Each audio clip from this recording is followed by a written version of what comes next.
Henry Alcantara, effective today, is dismissed from the... Ngayon, he suspended it. Okay, he is now dismissed. I will call for a summary dismissal of Henry Alcantara. So, si Henry Alcantara, dismissed, and we will recommend filing of charges with the Ombudsman. Bryce Fernandez, JP Mendoza, I will already begin proceedings of dismissal. No, may proseso tayo dyan, kailangan nating sundin yan. Pero sisimulan na natin yan at hindi ako magtataka na madidismiss na rin to very, very soon. I will also order the perpetual lifetime blacklisting of Wawaw builders from DPWH and all their possible affiliate. Papaban ko na rin, i-announce ko na rin, papaban din natin kasabay ng Wawaw yung SYMS, yung SIMS na gumawa ng proyekto na nakita ng ating Pangulo. We will also recommend. Huwag po natin bibiguin ang taumbayan. Ito ang panawagan ni Pangulong Ferdinand R. Marcos Jr. sa mga bagong hala na opisyal ng League of Provinces of the Philippines kahapon. Ito'y sa gitna ng kanyang hangarin para sa tuloy-tuloy na pag-unlad ng Pilipinas. Sa kanyang mensahe, binigyan diin ni Pangulong Marcos Jr. na hindi natatapos sa mga proyekto at programang pagpapaangat sa pamumuhay ng taumbayan ang pagsulong para sa kaunlaran ng bansa. Ayon sa Pangulo, may mga isyu ngayon na kailangang harapin at hindi pwedeng talikuran at kailangang bansa ang pamumuno ng mga mabubuting opisyal upang wakasan ang mga maling na kagisnan. Napag-abot na rin ang tiwala at kumpiyansa ng Pangulo sa mga opisyal na hindi nila tatalikuran ang kanilang tungkulin sa pagsusuri sa mga proyekto at ang pagsisiwalat sa mga nagtatago sa kadiliman. Panawagan ng Pangulo, paglingkuran ang taumbayan ng buong katapatan. Tiyaking nasa wasto ang mga proyekto na ipinatutupad ng pamahalaan at ng lalawigan. At isiwalat ang anumang paglabag sa batas. Naniniwala ang Pangulo na ang pera ng sambayanan ay pera ng bayan at hindi para pansariling interes ng sinuman. Muli, paalala ng Pangulo sa mga lingkod bayan, huwag sirain ang tiwalang ipinagkaloob sa kanila ng taumbayan. Naririto tayo dahil pinagkakatiwalaan tayo ng taong bayan. Huwag po natin silang bibiguin. Kaya't hinihikayat ko kayo, paglingkuran natin ng buong katapatan ng sambayanan. Tiyakin natin, nasa wasto ang mga proyekto na ipinapatupad ng pambansang pamahalaan at ng lalawigan. At isiwalat natin kung may makikitang taliwas. At maaari na po tayong tumanggap ng inyong mga katanungan. First question, Ana Bajo, GMA News Online. Morning, ma'am. Ma'am, ano po kaya yung naging pagtingin ni Presidente doon sa naging plano ng House leaders na ibalik yung NEP sa DBM but Secretaries Amena and Vincent na sila na po yung pupunta sa House to submit an errata? Ano po kaya ang magiging impact nito sa timeline natin ng pagpasa ng budget? At maganda rin po nakita rito para sa umpisa pa lamang ay masaayos na ang budget. At nirerespeto rin po natin ang liderato ng House of Representatives at kung ano man ang mangyayari dito, dapat lamang ay kung ano yung naaayon sa konstitusyon. Ma'am, magkakaroon din po kaya tayo ng sweeping review ng budget ng ibang agencies aside po sa directive ni Presidente with regard sa DPWH budget? Siguro sa ganitong klase na nakikita, mas maganda na rin na ibang mga ahensya tignan din nila kung ano yung nai-report nila at baka nga mayroong naisingit sa proposal nila na hindi na dapat maisingit. Thank you, ma'am. Next question, Eden Santos, Net 25.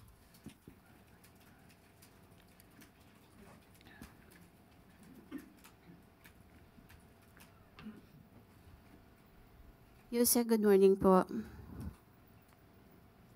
Regarding po dun sa binabanggit ni BP Sara na mukhang may niluluto behind the scene while nakatutok yung attention ng lahat sa flood control anomaly. Ito po rin yata yung sinasabi ni Senator Amy na plano ni SOJ Secretary Boying na maging ombudsman po para ang target ay makasuhan si BP Sara, ang mga Duterte, o yung mga kaalyado nila gaya rin ni Senator Amy, parang baka pati rin daw siya madamay, sabi niya. Ano po yung reaction dito ng palasyo? There's nothing to worry about in their statements. They are just creations of fertile and wild imagination.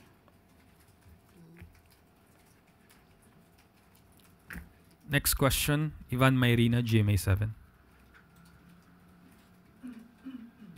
Good morning, Yusek. May we get the position of the palace on moves by some members of Congress to lower the minimum age requirement for president from 40 to 35 and for senators from 35 to 30? Kung ano man po ang kanilang ninanais na gawing batas, mas mainam po talaga kung ano man po ang detalye ay maipakita sa Pangulo bago po magkaroon ng reaksyon. Hindi po natin masasabi kung ito'y positibo o negatibo hanggat hindi po nakikita ng Pangulo kung ano man yung detalye dito. But as to the method, ang pinupush po nila ay constitutional convention. Trabaho naman po nila yan. Tingnan po natin. Muli, tingnan natin kung ano po ang magiging detalye nito para sang-ayunan to o hindi sang-ayunan ng Pangulo. Thank you. Next question, Ann Soberano, Bombo Radyo. Yusek, good morning. Maraming mga anomalies din po ang natuklasan ng mga congressmen sa 2026 National Expenditure Program. Hindi lang po yung DPWH. Kung saan, sabi ni Representative Puno, meron ding nakita sa Department of Agriculture, DILG, PNP at DOH. Like yung sa PNP po, DILG, yung 8 billion firearms procurement po, and then 1 billion beautification funds ng DOH, tsaka yung reports po ng allocation for sales scheme sa budget ng Department of Agriculture para sa farm-to-market roads. Yusek, alam po ba ito ni Pangulo na? Or may idea na po ba ang Pangulo hinggil dito sa mga natuklasang bagong mga anomalya? Yung mga detalye po dito, mas maganda po talagang iparating sa Pangulo dahil paminsan-minsan po pag sinabi lamang po at walang detalye, mahirap po kasi agad na mag-judge. So, kaya nga po nagbigay na rin po ng utos si Pangulong Marcos Jr. sa DBM at sa DPWH para tignan mabuti, evaluate kung ano ba yung nangyari sa 2026 NEP at ayusin ang dapat ayusin. So, kung may iba pang mga ahensya na involved, ay ganoon din po ang magiging utos ng Pangulo. So, ibig sabihin, Yusek, magkakaroon din ng sweeping review dito sa budget ng DOH, DH, at DILG. Kung meron po talaga. Kasi ngayon po, kailangan lang tignan. Hindi pa po natin masasabi na talagang meron mga anomalyang naisingit. Yusek. Follow-up question, Maricel Halili, TV5. Magandang umaga po, Yusek. Yusek, clarification lang po. Yung sinasabi po kasi ni House Appropriations Vice Chair and Palawan 2nd District Representative Jose Alvarez na sina Secretary Vince na lang yung dapat na pumunta ng Kongreso instead na ibalik yung NEP sa DBM. Is that a better way of fixing kung ano man po yung nakitang mali? Or kasi initially sabi nila ibabalik yung NEP eh. Kasi nakausap din po natin ang DBM at ayon sa kanilang legal department, kailangan po talaga na through errata sheets lang po. Hindi na po kinakailangang ibalik po ito sa presidente or sa DBM dahil naipasa na po ito sa Kongreso. So, yun po talaga ang dapat na proseso. Okay, so hindi po, kumbaga, it's not, hindi siya acceptable legally kung ibabalik yung NEP sa DBM. Is that it, ma'am? Yes, legally, hindi po sana ganon. Kasi madidelay po talaga masyado ang mga budget hearing patungkol dito. Thank you, Yusek. Follow-up question, Ace Romero, The Philippine Star. Yusek, if I understood it correctly, no, so the president is willing or ready to order a review of or a sweeping review of other agencies' budget kung may nakwitang questionable items. Okay, meron bang fears on the part of the executive branch that baka mas maraming makita along the way, magkaroon ng possibility na ma-delay and eventually reenacted budget? Napaka-hypothetical ng question but still, kung mangyayari man ito, mas magandang ngayon pa lang maayos na. So wala pa tayong fears na baka reenacted? Wala pa namang ganung... Wala pa naman po. Within schedule pa? Yes, opo. Okay, salamat po. Thank you. Next question, Alvin Baltasar, Radyo Pilipinas.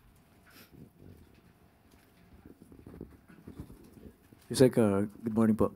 Yusek, doon sa independent commission na binubuo, can you give us an idea kung gaano yung scope ng power niya? Meron po ba itong, magkakaroon po ba siya ng subpoena power para maipatawag yung mga taong nasa sangkot doon sa mga anomalya? Noon po ay sinasabi po natin na mukhang walang subpoena power, pero ang nais po ng Pangulo sa nasabing independent commission ay mabigyan po ng lakas, mabigyan ng ngipin, para po mas mapatupad kung ano ang mandato ng independent commission na ito. At nais po ng Pangulo na magkaroon po ng subpoena power ang independent commission. Yusek, mag-follow up lang ako doon sa ibang, pero doon pa rin sa anomaly. Reaction natin doon sa revelation ni Senator Marcoleta na mayroon na daw 2 contractors na nakaalis ng bansa. And do you consider this as a concern on the part of Malacanang? Sa ngayon po, since wala naman po kasing kaso pa na naisasampa, hindi po talaga natin mapipigilan ang sino man na umalis ng bansa dahil may freedom of movement po tayo at yun ay nirerespeto. At kaya nga po ngayon ay mabilis na kumilos si Secretary Vince, anisunod na rin po sa utos ng Pangulo. At nag-request na po siya for a lookout bulletin para po makita natin kung ano yung mga movement ng mga maaaring involved dito sa mga maanumalyang flood control projects. Yusek, isa na lang po. Kailan po ba papasok yung AMLAC dito sa mga pinag-uusapang flood control projects sa anomaly? Ang AMLAC naman po kasi, they can initiate an investigation. Pero kung paano sila papasok, ay hindi na po nila ito dapat isinisiwalat at baka magkaroon pa ng movement, no? Yung iba maaari mga masangkot dito kung isisiwalat pa nila yung kanilang mga aksyon patungkol dito. Thank you po, Yusek. Follow-up question, Heidi Sampang, FEBC. Good morning, Yusek. Kanina po kasi sinugod po ng mga disaster survivors at environmental groups yung compound po ng mga diskaya sa Pasig. Nagbato po sila doon ng putik at nag-spray paint po ng word na magnanakaw doon po sa gate ng St. Gerard Construction. May paghahanda or may panawagan po ba ang Malacanang para hindi po humantong sa Indonesia style of rally kung saan po doon laganap yung looting? Kasi po labis po yung pagkagalit ng mga tao and baka din po sa atin lumabas po yung galit ng mga tao through that way po sa mga nabunyag po na anomalies sa flood control projects. Hindi po na naisin ng Pangulo na ganito ang mangyari. Sabi nga po ng Pangulo, sinusunod po natin ang due process. Sa mga kapwa nating Pilipino, ang pag-iimbestigang ginagawa po ng Pangulo, ang pag-uutos na imbestigahan lahat, ay para din po sa taong bayan. Pero hindi po ninanais na magkaroon ng kaguluhan dahil lamang sa may mga maling information. Dahil ito daw ay ginagamit para mas paalabin ang galit ng mga Pilipino. Hindi po yun ang nais ng Pangulo. Nais ng Pangulo ay maliwanagan lahat tayo kung ano nangyayari sa mga flood control projects at maibigay ang nararapat sa taong bayan. So, inuutos naman din po ng Pangulo sa mga concerned government agencies natin, sa mga law enforcement natin, na huwag niyo pong hayaan na mangyari po ito. Thank you, Yusek. Follow-up question, Ana Bajo, GMA News Online. Ma'am, follow-up lang po dun sa independent commission. When can we expect an executive order from the President regarding po sa establishment nitong commission? Finalizing na po. Inaayos na po at may draft na po, but finalizing pa rin po sa EO. Last na ma'am, si Mayor Magalong last night, he said na he's very much willing to be part of that commission. May reaction po ba yung Palace? Hindi po tayo makakapag-salita patungkol po dyan. Depende po sa Pangulo yan kung sino po yung i-appoint niya bilang miyembro po ng Independent Commission. Thank you, ma'am. Last question, Chris Jose Remate. Ma'am, reaction lang po ng Malacanang sa report ng NTF-ELCAC na sinasamantala daw po ng communist rebels ang galit ng publiko sa usapin ng korupsyon para mag-recruit ng mga bagong members. Lalo na daw po yung mga kabataan tsaka yung sa vulnerable sectors. Kaya nga po, maging mapanuri. Yan po ang request natin at panawagan natin sa lahat ng kababayan natin. Kabataan man o mga mature na mga katulad natin, mag-isip po tayo dahil hindi po ito nadadaan sa dahas. At huwag po sanang gamitin ito kung ito'y naaayon sa report ng mga rebelde, ng mga obstructionist o mga kalaban sa politika. Hindi po ito kailangan gamitin para magalit kayo sa gobyerno o magalit kung kanino man. Magtulong-tulong po tayong lahat para masawata ang korupsyon dito sa bansa. Ma'am, so far, hindi pa po ito nakakabahala sa government. Yung mga ganito pong pagre-recruit na ginagamit ang usapin ng corruption. Since ito naman po ay naiulat na po ng NTF-ELCAC, monitoring po dyan. Okay, ma'am.